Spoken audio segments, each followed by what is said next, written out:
State police plan to charge 2 people accused in separate incidents of purposely coughing on others.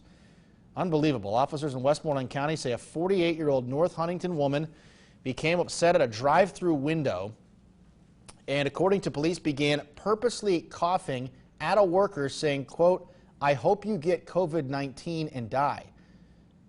At a doctor's office in Latrobe, meanwhile, police allege that a 53-year-old man deliberately coughed on 2 staff members there. The 2 suspects face charges including disorderly conduct, reckless endangerment, and simple assault. Meanwhile,